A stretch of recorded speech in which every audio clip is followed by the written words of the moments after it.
Hello, and welcome to possibly the last Wednesday interview from the Sustainable Futures Report before September. I don't seem to have anything for next week at the moment. I'm Anthony Day, and it's Wednesday, the 20th of July. Yes, I know there's a lot of sustainability news, and I will be covering that on Friday. For today, though, we look at how the concerned consumer can be sure that a particular product has come from ethical sources. Well, today my guest is David Coleman, who's Chief Product Officer at IOV42. David, welcome to the Sustainable Futures Report. Thanks for having me, Anthony. It's a pleasure. Now, concerned consumers want to know where what they buy has come from. They really want to know that every link in the supply chain can stand up to scrutiny, that materials come from responsible sources, that all workers in the production process are properly rewarded. In a recent episode of the Sustainable Futures Report, I spoke to Shamik Ghosh of TrustTrace about how he can do this for the fashion industry. He can provide a tag with a QR code on it, and scanning the QR code tells you exactly where that garment has come from, right back to the original materials. Now, your company, IOV42, has linked up with Preferred by Nature to create Timberchain, providing real-time supply chain data for timber. Before we get into that in detail, please tell us a little bit more about IOV42 and who is Preferred by Nature. Yeah, that's good question. So IOV42 is actually, I guess, we can deal with the whole blockchain question you raised. We're a blockchain company, or a DLT company. It's probably better to say a DLT company. DLT? And we like distributed ledger technology. So blockchain really is a subset of a wider group of technologies called distributed ledger technology, which is basically a distributed database of transactions that happen between identities. Mm-hmm. We often talk about us being blockchain inspired rather than truly blockchain, but for a lot of people, the term blockchain is an entry point. So as soon as you say, yes, we're blockchain, they kind of have a reference point on where to place you relative to other organizations. So yeah, we're a blockchain company, or a DLT company, has built our own technology, our own platform, with specific goals in mind. So what do I mean by that? We're very much targeting it's permissioned. We're very much targeting sort of enterprise and government type use cases. And the other thing I'd say about it as well as so, technology is great. Making it accessible to the business really, really important. So we spent a lot of time building the model between the business and the underlying technology. And that's what we use and apply in Timberchain. So Timberchain is about taking that model and applying it to the timber industry, timber supply. Preferred by Nature are one of the biggest certification agencies. So they will do things such as FSC certification. They will also do auditing, and not just in timber, in all kinds of sustainability related industries. And so they were like looking at the whole blockchain space, DLT space, and saying, this is a potential technology that could really help, in this space. How do we create a more sustainable supply? And so we got talking to them, they got talking to us, and that's how it sort of kick-started. They brought one of their clients, who was an exporter out of Malaysia, of tropical hardwood. And so we built that first prototype with that organization, and then we're expanding out from there. Okay, so this allows this timber exporter to be sure that the materials which it is exporting come from, if you like, certified forests, or they come from responsibly managed plantations or forests. Is that correct? Yeah, yes, it is. But I would say, so it's more than certification now, and the reality is, so blockchain in these kind of applications has the problem of, you may have heard it, the garbage in, garbage out. Absolutely, I was going to bring that up. Yeah, so blockchain is great at telling you something hasn't changed. It's not great at telling you that what was originally put in was correct. No, quite. So the way we've approached that, and with this model that we built on top, really allows for this kind of thing, is that we believe in these kind of scenarios where you've got multiple organizations which have different roles and different parts throughout the supply chain. They put in the data, add in the data.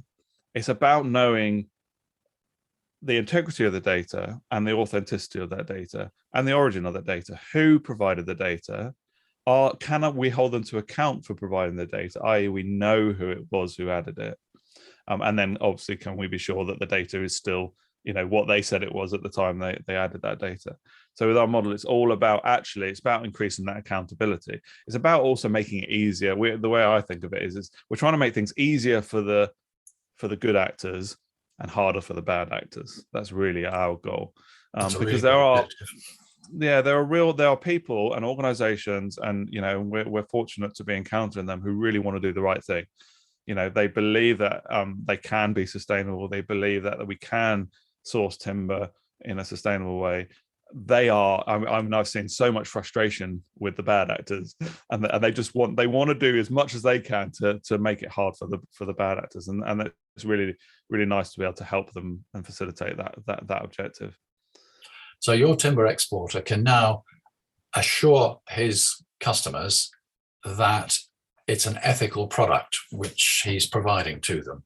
Now, does that go as far as giving that information to the final consumer? I mean, the person perhaps who buys a piece of furniture or beams for putting in their house. So I think we're on the journey to that. The reality is, I mean, you can go down to your local DIY store and buy wood, and most wood you buy, off the shelf in the high street has FSC stamps on it, or PEFC stamps on it, and so people are kind of aware of that. How much, and I think to a certain extent, on the consumer side, there's still an element of trust in there in pure certification. What we're actually seeing, though, it's great you talked about consumers, because I think the consumers have had a real big influence in all the change that we're seeing. The desire of the public that we've got to do something, and the pressure they're putting on politicians to try and do something about it. So we're seeing a lot of regulation coming in, and regulation is saying certification isn't enough. We need more. So if you're particularly the importer, loads of the onus is being put on the importer in all the different countries. Particularly, this is the EU and UK in particular, but I know America is similar, and elsewhere they're all looking at this really. So he's got to do his due diligence. He's got to understand he can no longer just concerned with his immediate supplier, who may be the exporter, but he's got to be thinking about tier 2, tier 3. They've got to actually be all the data, as much data is available, going all the way back, so they can do their due diligence, they can do their risk management, and they can be much more confident in saying, yes, this has come from a sustainable source. So it's that relationship with the exporter and the importer who have been the main driver initially. Now what we're doing is expanding it both further upstream, all the way back to source. We have the vision of, loggers on the road with their mobile phones creating records that will go into the ledger, and then flow downstream, and then all the way through to the consumer. The challenge with blockchain and DLT related technologies is the education and understanding of what they're actually being told. What does it actually mean that this thing, we don't want it to turn into just an FSC stamp again, being able to convey that. And so I think we're on the journey to that consumer involvement. But I think that we'll see that. I think because of the digital experiences that are being created for consumers, I think there'll be a way for them to consume sustainability as well, through their devices. Right. And start making choices based off, what they're being told. Right. Just a note on blockchain. One of the things that people continue to bring up when they're talking particularly about cryptocurrencies, which are based on blockchain, that is the immense power use for a blockchain. Now, is that environmentally supportable? Is the benefit of tracing your timber sufficiently important to offset the power, or does your system not use as much power as a Bitcoin miner and things like that? Yeah, so that was one of our very first, one of our primary concerns when we first set out building this technology. as you know, as well as wanting to build something that was scalable, as well as wanting to be able to do this mapping, you know, energy efficiency was right up there. And really, that a big part of that comes down to the choice of the consensus algorithm. So the famous you know, issues around Bitcoin and Ethereum is the whole proof of work algorithm. So we don't use a proof of work. You know, and whilst that's been great in terms of, you know, it really got the world thinking about this idea of DLT and blockchain and consensus and what have you, it's not a sustainable model. We have to find better ones. So obviously there's proof of stake, you know, which the jury's still out really in terms of, you know, how the security around it, in terms of do you really get the consensus you want. The other one's proof of authority, and that's the model we've gone with. So another way of thinking of proof of authority is staking your identity. So in a proof of authority network, actually the organizations running the nodes are actually known. So it's very in stark contrast to a Bitcoin or Ethereum where you don't know who's running the nodes. In a proof of authority, you do know. They're actually staking their identity. And so if they do the wrong thing and they're kicked out of the network, then identity suffers and they don't reap any of the rewards of being part of the network. So that's the fundamental model we've gone with. We think it sits also much nicer in the enterprise space, where actually knowing where the data is really important. Knowing that who's running it fits in with the regulatory schemes that a business needs to fit into. All these kind of things are really important. For us, identity is really key to the whole thing. It's very, very central. And whether it be identity of you know, organizations or individuals participating on the nodes, or identity of the assets flowing through it as well. So it's a really big theme for us, is identity. Okay, well, looking at a completely different area, but one which is very important to sustainability, I see from the website that you've been working on carbon markets. Yeah, so we've had a really interesting journey, and I think this is probably true of a lot of blockchain DLT things. You know, a technology trying to find the problems to solve, and part of that journey, part of that problem, because of the model we built, and the fact that it could be used across all kinds of use cases, that's been sort of a blessing and a curse at the same time. You know, because it's like, oh, we've got this great thing which we can use all over the place. So where are we going to use it first? And so one of the very first areas we looked at is the whole thing around carbon credits and the generation of carbon credits, and actually in a way which is very quite closely related to the whole forest side of things as well, because you know it's the same in the area we were looking at. It's the same source. It's the forest. So one of them is looking at forests as that are being cut down in a sustainable way, and the other one was looking at forests that aren't being cut down at all and being used as carbon sinks. So but being able to capture, again, it's exactly the same sort of principles. You've got this carbon credit, which is a created asset off the back of a forest. How do I trust that carbon credit really is what I'm being told it is? So there's where the land that represented it, the fact that it's got approval to use, there's an authority that has signed off the whole process, the methodology around it. There's some satellite data that should be attached to it to confirm, you know, that it's still a forest. So there's loads of data from loads of different sources, and you need to be able to attach those to the asset. So the time the carbon credit is presented to the market, whoever's looking at it can make a judgment. They can say whether or not they can make the decision whether or not they trust the carbon credit really represents what they're being told it trusts. And that was one of the fundamental things for us, was that recognizing that trust is very subjective. You know, we as IOV don't say you can trust this, you can't trust that. What we're trying to do is put the tools in people's hands so they can make the informed decision, you know, based on the data they're provided, based on the guarantees around that data, and then they make the decision. Yeah, I trust that carbon credit, I'm going to buy it, or I trust that wood, I'm going to buy it. And we're taking that, and we're looking at taking that principle beyond just timber, you know, into other things like cotton, and soya and some of the other, you know, commodities, but also even further upstream, you know, like post-consumption, you know, the same principles can be used in terms of circular economy and recycling and what have you. So yeah. Right. So will I get to the stage one day where I can scan a code on my restaurant menu and see where it's all come from? I think that's the dream, shall we say. How close we are to that, I mean, who's to say? I think one of the struggles we face, and we try to be very, very careful with this, is the hype. I mean, I know you've been involved and close enough in this space to know that there's been a lot of hype around blockchain, and we've seen the hype come and go and what have you. And we've had ICOs, and now we've got NFTs, and these things are damaging the technology perception of the technology. And so we really are very, very careful about how we present it to businesses, how we present it to the wider public, to try and say, look, this isn't about hype. This is about real business, about trying to make real differences. And it's not about, we haven't got a token, for example. I understand the ideas around token economy and incentivization, but we're also seeing the harmful effects of it. When you create a gold rush, you attract all kinds of parties. Like I said, this is about the good actors wanting to do the right thing. How do we enable them? And that's where we focused our technology. It's an interesting world, isn't it? And it's rapidly changing. But yeah, it is rapidly changing. There are huge challenges.